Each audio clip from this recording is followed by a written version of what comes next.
Sherman D. Manning, y'all. Sherman D. Manning joining you live from Beverly Hills, California. Sherman D. Manning joining you live from Beverly Hills, California.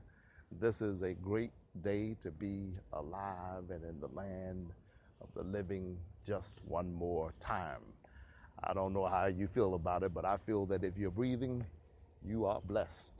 And obviously at this particular juncture in time, I am breathing and so are you. Because if you were not breathing, you wouldn't be listening.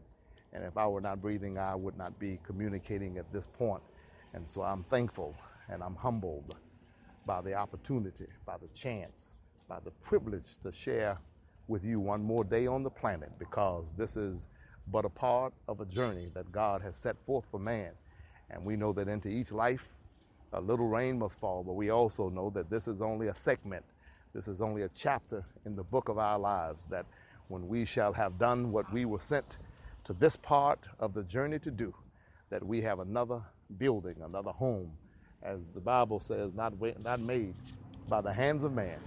And in that city over there, the old folk used to say over yonder, where the wood won't rot out, where the streets are paved with gold, where the gates are made of pearl, we have another home.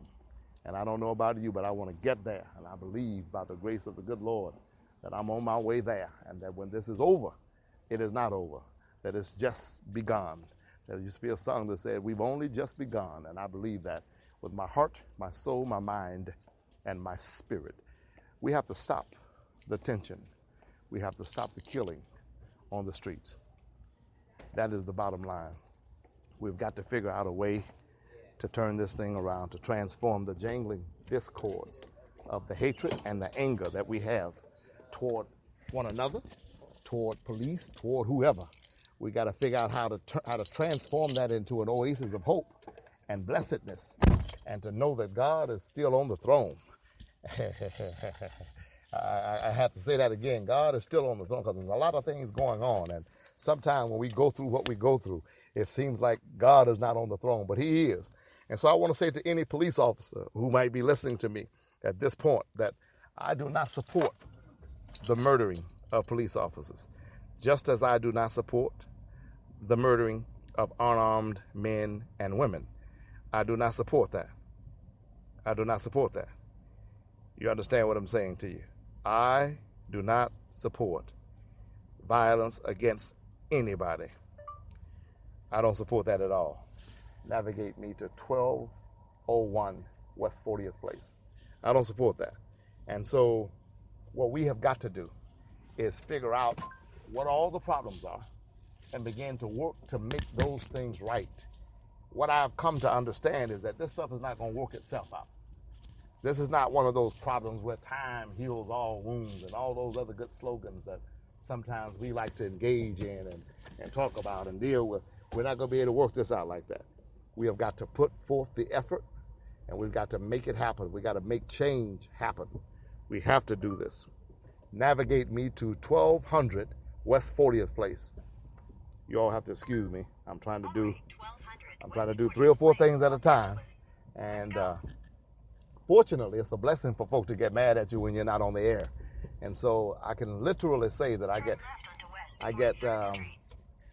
text messages and emails from people who are upset with me because I have not been on the air in a few days, or have not been on the air much in a few days. So here I am, ladies and gentlemen, trying to navigate through GPS while simultaneously doing a podcast. And I want you to understand, quite clearly that this thing can turn around. And I believe in God, and I believe in you, and I believe in justice, and I believe that we have to figure out a way to stop this violence and stop these killings. We got to stop this stuff. When an unarmed citizen is murdered by a police officer, I have a major problem with that. And that has happened, and it does happen. And we have to stop that. And we have a right to be outraged. We have a right to be upset. We have a right to arm ourselves with weapons of nonviolence, with weapons of knowledge, with spiritual weapons. But what we don't have a right to do is run out here and start shooting police officers, acting like our wrong is going to make their wrong wrong. You cannot correct the wrong with the wrong. And see, what Martin Luther King Jr. and that crowd had going for them in the civil rights movement is they were right. They were right. And when you are right, there's nothing stronger than a right idea at the right time and right actions for the right reasons. And so a lot of what is taking place on the streets right now is the wrong actions for the right reason, quite frankly, if you will. As I said, people have every right to be upset. People have every right to demand justice. If you want to march, march. I'll march with you. If you want to hold a vigil, I'll hold a vigil with you. If you want to preach about it, I'll help you preach. If you want to teach about it, to talk about it, to lecture about it, I will do all of that with you. But if you want to take up arms and start shooting somebody, then I'm not going to be in that crowd. Because my Bible says, thou shalt not kill. And one wrong does not make another wrong right. And so what we have to do is pressurize the situation. We have to release this tension. And sometimes marching is a good way to release that tension. We have to talk about it. We have to organize. We have to galvanize. We have to strategize and make this country better and make our police better. I have said for the last 2 weeks, I want police officers to do what they said on paper. Somebody asked me, what do I mean when I say that? Well, they took an oath, and in their oath, they swore to serve and to protect. So I want them to do what they said they would do. I want them to serve the people and to protect. And those who are good cops, I want them to be paid better. I want them to be treated with dignity. I want them to be treated with respect. I want them to be regarded with the responsibility, the rights, the authority, and the dignity that is afforded to them by the power and of their position. But I don't want them to manipulate that. I don't want them to abuse that power. And when we have abuse of power, that can lead to violence. And we're seeing it lead to violence on a daily basis now. What happened in Baton Rouge is a travesty. What happened in Baton Rouge is wrong. And there's no way to make it be right. And we could talk all day long about, all of the ramifications involved in the leading up to the man doing what he did. I mean, he suffered from BTS. He used to fight for all kind of things we can talk about. But at the end of the day, I remember last year when a guy walked up and blew the head off of a police officer sitting in his patrol car, shot his partner also. I think the partner survived. That can't be a war on the police. I'm even willing to go as far, and I know the police wouldn't like this, but I'm even willing to go as far as what's those guys' name? I'm not thinking of it. Ice Cube used to go when they used to say F the police. I'll say that sometimes if I'm angry enough, but I'm not going to say shoot the police, and I'm not going to say kill the police, because shooting and killing and murdering is wrong, and we cannot engage in that kind of conduct. It is absolutely wrong, and it should not be. It should not be. It should not be. It should not be. It should not be. This is a live podcast. Situation is fluid. You all know that, so you have to forgive me sometimes. And I'm going to make it a part of my agenda to sit down every day and do this podcast, an hour a day. That's what I'm going to do in the very near future.